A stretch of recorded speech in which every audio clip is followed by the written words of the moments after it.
అధికారం దూరం అయింది, కాంగ్రెస్ అధికారంలో కొనసాగింది. అదృష్టవశాత్తు నియోజకవర్గాల పునర్విభజన వల్ల.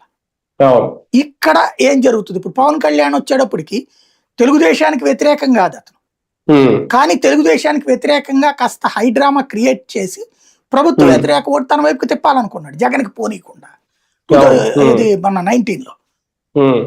కానీ అది వికటించింది, వికటించి జగన్ వైపుకి వెళ్ళింది.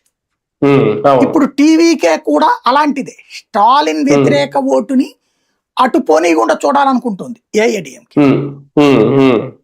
ఇక్కడ పవన్ కళ్యాణ్ పరిస్థితి అక్కడ స్టాలిన్ అదే విజయ్కి అవుతుందా, లేదా చిరంజీవి లాగా స్టాలిన్ మళ్ళీ అధికారంలోకి తెస్తాడా? అంటే ఇక్కడ తమిళనాడులో ఏంటంటే 2 కూటమిల మధ్య ఇప్పుడు ఒక కొత్త పార్టీ ఎంతవరకు ఎవరి ఓట్లు చీల్చితే ఎంతవరకు నెగ్గుకు రాగలుగుతుంది. అలాగే విజయ్ మార్కే ఇక్కడ పవన్ కళ్యాణ్ గారు ఎలాగో ఓకే, ఇక్కడ పవన్ కళ్యాణ్ గారు కూటమితో కలిసిన తర్వాత ఆయన మార్క్ పనిచేసిందా అంటే అవుననే చెప్పాలి. అక్కడ ఆయన ఇప్పుడు ఫస్ట్ టైం కాబట్టి సింగిల్ గా ఆయన ఎంతవరకు నెగ్గుకు రాగలుగుతాడు, లేదంటే ఏ కూటమి ఓట్లు ఆయన ఖాతాలో పడతాయి అనేది. అదే నేను అనేది, అతని భావజాలం అయితే స్టాలిన్ భావజాలం అంతే, డిఎంకే స్టాలిన్ ఓటు చీలాలి లెక్క ప్రకారం అయితే. అవును, అదే సందర్భంలో స్టాలిన్ వ్యతిరేక ఓటు ఏఐఏడీఎంకే పోకుండా లాగలిగితే ఏఐఏడీఎంకే బలపడదు కదా, బలపడదు. అప్పుడు స్టాలిన్ గెలుస్తాడు అప్పుడు మళ్ళీ.